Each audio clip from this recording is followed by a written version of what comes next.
សួស្តីពុកម៉ែបងប្អូនថ្ងៃនេះខ្ញុំប្រាប់ពីរបៀបរៀបចំ channel YouTube របស់យើងឲ្យបានត្រឹមត្រូវឲ្យត្រូវតាមស្តង់ដារដែលយើងអាចផុសវីដេអូបានហើយគឺវារាំងទៅខាងហ្នឹងបងប្អូនត្រូវមានកម្មវិធី2បងប្អូនទី1គឺ YT Studio នេះកម្មវិធីហ្នឹងមួយទៀតបងប្អូនត្រូវមាន Chrome នេះបើសិនជាអត់មានយើងដោននៅក្នុង Play Store ណាកន្លែងដោនហ្គេមណាអូខេបន្ទាប់មកទី1បងប្អូនចូលទៅកាន់ Chrome មុនអូខេបន្ទាប់មកយើងចូលមកកាន់ Tray 3ទៅនេះមកខាងក្រោមគេនេះអូខេខាងក្រោមទៅនឹងមកដាក់ថាថ្មីនេះខាងក្រោមទៅនេះ Tray 3ទៅនេះអូខេបន្ទាប់មកយើងចុចកន្លែងមើលយើងចំណាំរាប់មើលដោយសារខ្ញុំអត់សូវចេះអង់គ្លេសប្រហែលទេយើងចំណាំមើលកន្លែងទី3នេះមកនេះ now នេះពីទៅហ្នឹងយើងចំណាំមកណាចំណាំរូបហ្នឹងមកអូខេវាចេញចម្រុងបែបនេះបងប្អូនហើយយើងចុច search វាយថា YouTube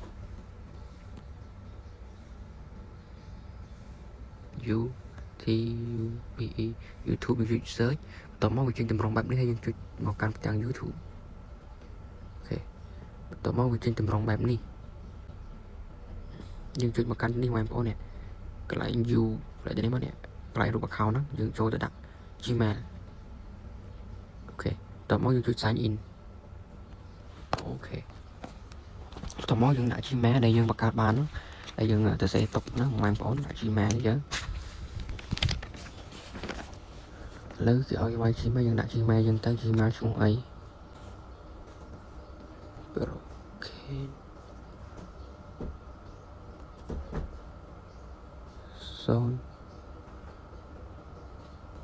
040បន្ទាប់ពីយើងដាក់ Gmail យើងហើយយើងចុច next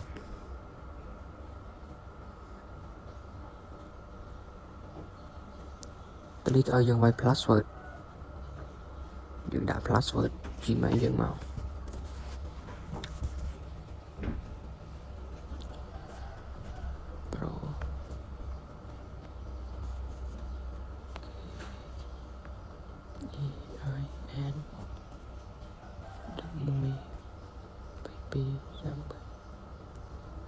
អូខេបន្ទាប់ពីយើងដាក់ Gmail របស់ដាក់ពាក្យសម្រាប់ Gmail របស់យើងហើយយើងចុច next ទៀតមក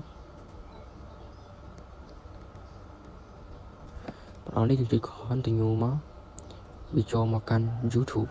យើងហើយបន្ទាប់មកយើងចុចវាឲ្យឆ្លៃទៅជា computer យើងចុចខាង Tray 3ទៅមកខាងក្រោមអូខេបន្ទាប់មកយើងចុចនេះរូប computer នេះបងប្អូននេះយើងមើលទៅហ្នឹងមកឃើញរូប computer ហ្នឹងយើងចុចទៅហ្នឹងមកណាវានឹងលោតទៅកាន់បែបនេះបងប្អូនវាលោតមកកាន់បែបនេះយើងចុចអាច zoom វាបានទៅមកយើងចុចទៅខាង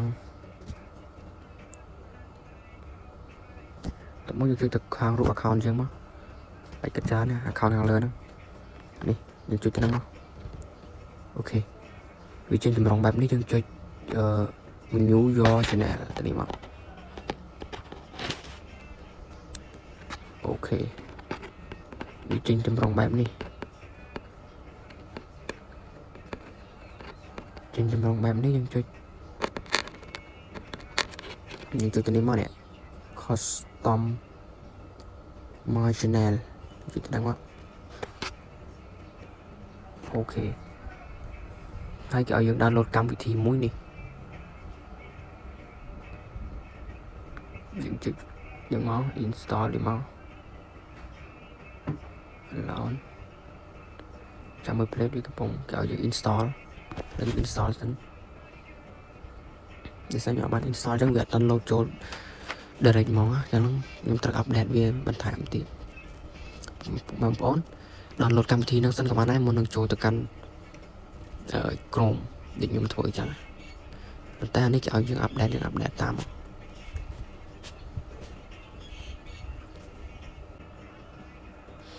Contour Studio យើងចុច Contour Studio នេះមកវាដល់តម្រងបែបនេះយើងចុច continue ចំណុចខ្មៅៗនេះចុចចេញមកអូខេយើងចូលទៅរៀបចំវាបងប្អូនទីនេះយើងចុច next មកនេះយើងចុច con ទៅបានដែរ con វាមក រៀបចំchannel ទី1បំផុតបងប្អូនអូមកមើលកន្លែងនេះខាងក្រោមនេះរូបកងចាក់ហ្នឹងយើងចុចមកអូខេបន្ទាប់មកយើងចុច channel ទី2ទៅនេះមកអូខេទៅនេះឲ្យយើងដាក់ប្រទេសកម្ពុជា Cambodia នេះ Cambodia គឺយើងអាចដាក់បាន keyword មិនទាន់បាច់ដាក់ក៏បានដែរ keyword គឺជាពាក្យគន្លឹះដែលគេរក channel យើងឃើញតែយើងមិនទាន់ដាក់ទេយើងចុចមកត្រឡប់ទី2យើងត្រូវគ្រីសកដាលគេយើងគ្រីសកដាលគេទៅហ្នឹងមកណាគ្រីសកដាលបែបហ្នឹងហើយ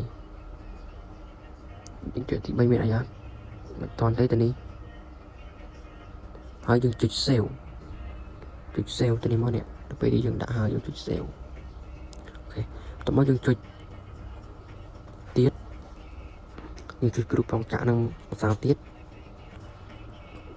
អូខេហើយយើងចុច channel ដូចហើយយើងចុចទី3បន្ទាប់ពី channel យើងចុចខាងទី3នេះម្ដងទៀតមកអូខេទៅនេះ description public text តើយើងចុចទៅនឹងហើយយើងនេះមិនបាច់ដាក់ទេយើងចុចកន្លែង cloud ដល់ទី2នេះមកអូខេកន្លែងនេះគឺឲ្យយើងរើសប្រភេទវីដេអូយើងហើយ category comment គឺបើកចង់បើក comment ទៅនេះគឺយើងបើកទៅនេះកន្លែងយើងដាក់ category ខាងនេះយើងចុចទៅនេះមកយើងចូលរើស category មួយណាដែលយើងប្រភេទវីដេអូយើងធ្វើអំពីអ្វីដែលបងប្អូនមានវីដេអូស្រាប់ហើយដែលចង់ធ្វើអញ្ចឹងប៉ុន្តែ YouTube នេះគឺការបង្រៀនអូខេកន្លែង category នេះសិនជាបងប្អូនពិបាកអានពេកយើងដាក់ដូរភាសាជាភាសាខ្មែរបងប្អូនយើងចុចខាងក្រែ3មកអូខេបន្ទាប់មកយើងចុចរូបនេះ translate ទៅនេះមកនេះយើងចុចទៅហ្នឹងមកណាអូខេបន្ទាប់មកយើងចុចដូរភាសាយើងចុចកន្លែងរូបកងចាក់ហ្នឹងមកដាក់ភាសាខ្មែរអូខេបន្ទាប់មកយើងចុចទៅនេះអង់គ្លេសសាប់មើលមកចេញមិនអូខេបន្ទាប់ពីហ្នឹងហើយយើងអូសមើលថា Cambodia នៅតាណាយើងអូសមើលចឹងប៉ុន្តែក្នុងនេះគេដាក់ Cambodia ទេគេដាក់ទៅជាខ្មែរវិញ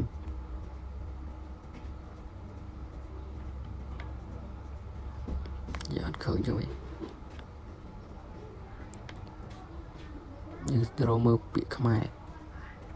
តែនេះអត់មានទេយើងនេះឃើញនេះខ្មែរយើងទៅហ្នឹងមកហ្នឹងខ្មែរបន្ទាប់មកយើងចុច add translate ទៅហ្នឹងមកនេះវាប្រែយើងជាការស្ដាយបងប្អូនស្រួលមកប៉ុណ្ណាកន្លែងនេះគេដាក់ប្រភេទវីដេអូរបស់យើងចុចរមកនេះបកប្រែឲ្យស្រាប់បងប្អូនស្រួលចឹងណាយើងអានមើលទៅនេះមាន complaint អប់រំកំសាន្តភាពយន្ត game របៀបនិងចលនាតន្ត្រីព័ត៌មាននិងនយោបាយcomplaint សត្វចិញ្ចឹមនិងសត្វវិទ្យាសាស្ត្រនិងបច្ចេកវិទ្យាកីឡាវិសាវីដេអូរបស់ខ្ញុំតាក់ទងទៅនឹងត្រីចិញ្ចឹមត្រីលក់ត្រីអញ្ចឹងណាហើយយើងដាក់សត្វចិញ្ចឹមក៏បានដែរឬក៏ដាក់យើងវិទ្យាសាស្ត្រនិងបច្ចេកវិទ្យាក៏បានដែរព្រោះយើងបង្រៀននោះទៅពីយើងដាក់ហើយមតិបើកយើងដាក់យើងចុចរក្សាទុកសេវមើលសិនហើយយើងចុចមើលភាសាទៀតថាវាដូចវាឡូតអត់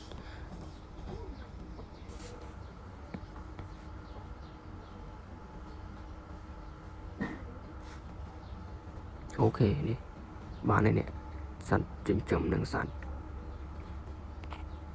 តើមកយើងចុចទី3មើលមកទៅនេះមានអីដែលយើងមិនដាក់ទៀតអត់មានទេ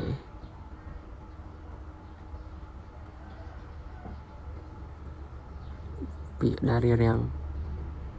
បោះទាំងនេះអាចបញ្ជូនទៅវិធីការរបស់ខ្ញុំ channel ដែលខ្ញុំអាចបដូរតិចនិចពីវិធីការ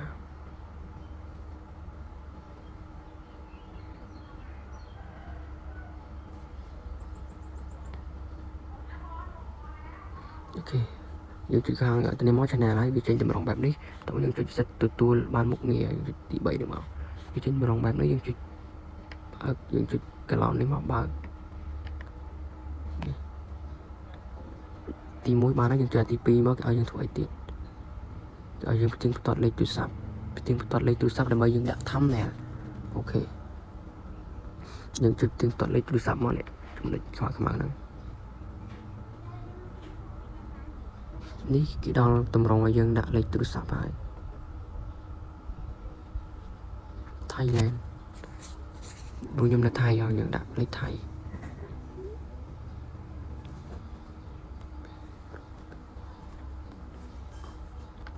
តបមកយើងដាក់លេខហើយយើងចុច next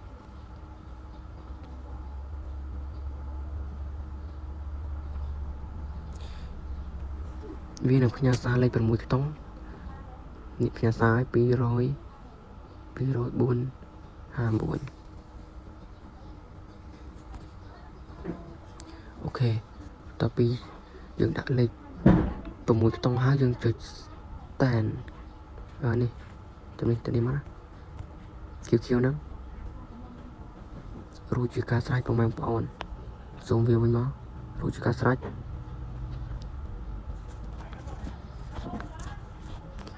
អូខេជួយយើងអាចដាក់បានយើងអាចដាក់ thumbnail បានយើងអាចផុសវីដេអូបានហើយប្រភេទវីដេអូរបស់យើងវីដេអូនឹងមានតែប៉ុណ្្នឹងទេបើឆ្ងល់ត្រង់ណា comment បានខ្ញុំនឹងធ្វើវីដេអូបន្ថែមទៀតអូខេវីដេអូនឹងមានតែប៉ុណ្្នឹងទេសូមចុច like comment ម្នាក់មួយផងហើយនឹង subscribe ដើម្បីមានកម្លាំងធ្វើវីដេអូបន្តទៀតអូខេបាយបាយ